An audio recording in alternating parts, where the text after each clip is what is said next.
Hey guys, it's Ben the Coin Geek at Old Pueblo Coin in Tucson, Arizona, oldpueblocoin.com, tucsoncoinshow.com, and today we have some coins inside. For those of you who don't know, I've got, this is a crossover video, and I'm just going to show you a little bit about what's going on here when you send coins into PCGS for crossover. It comes back packed a little bit like this. You've got coins in PCGS holders, you have coins that are not in PCGS holders, and this is kind of what that all looks like. So let's go ahead and unpack this deal for you right now and see exactly what we've got and what we don't have here. So these coins were for some customers, and I had submitted them for them on their behalf. And just so you know, we're not taking these types of submissions currently, but we have in the past. So a crossover is different than we do like a crackout video. A crossover is when you take a coin, you send it in the holder still, and then you say to PCGS, hey, will you put this in one of your holders if you agree with everything that's on the grade? So this example here is an 1834 quarter, and it is NGC graded very fine 25. And one of the things that that they don't tell you if it doesn't cross over is why it didn't cross over, which you know, it could be for a variety of reasons. So as an example, they may agree overall that the coin is a very fine 25, but they may say, hey, you know what, I don't like the color on this coin. You know, I think that it's artificially toned. They may say, hey, those little marks on the neck, I'm going to call those scratches, so I wouldn't straight grade the coin. Therefore, we're not going to put it in one of our holders. It would be nice to know a little bit more. That is most people's complaint, is that they don't give you more information.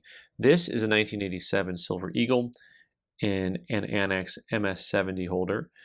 And for those of you who collect Silver Eagles, you'll know that the earlier coins are very hard to get in MS70. So I had a customer that sent in some Silver Eagles in MS70 from Annex to try to get them into PCGS holders.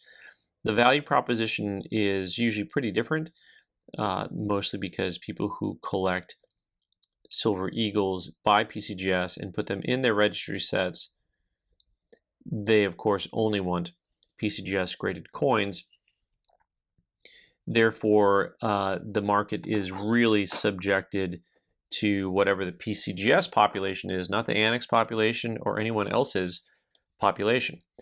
All right, where'd I go here? Now we've got some holders here.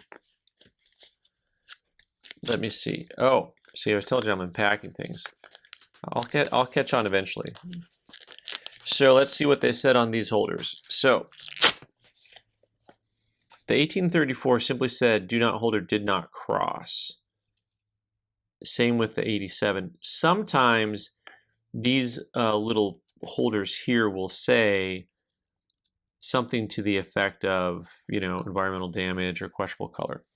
These ones here just say do not cross. So DNC did not cross. All right, next up, we've got two holders. We've got a nice old Annex soap box. We're going to pretend this is this. You can look at the grade and see. We're going to figure out what grade this coin was just by taking a quick look at the coin.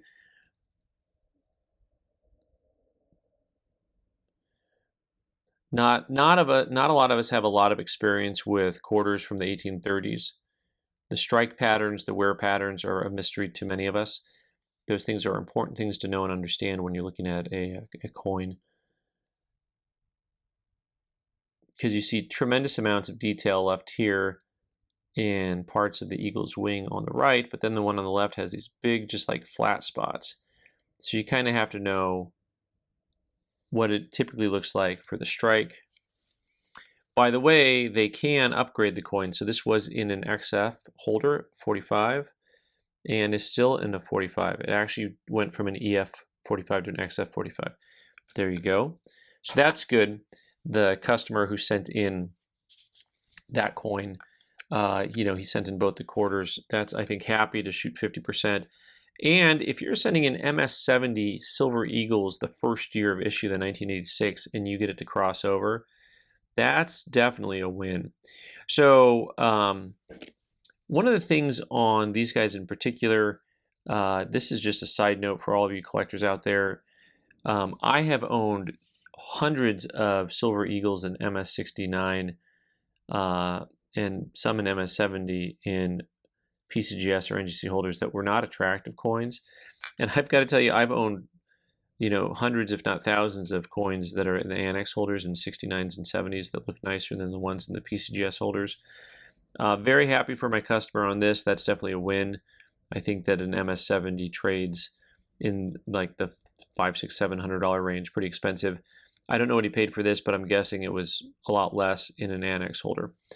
Well, there we go, guys. Let me know what you think of that particular series of results. I'm Ben the Coin Geek. You can subscribe by clicking on the owl button in the corner and watch more videos on the right side of the screen. Thanks.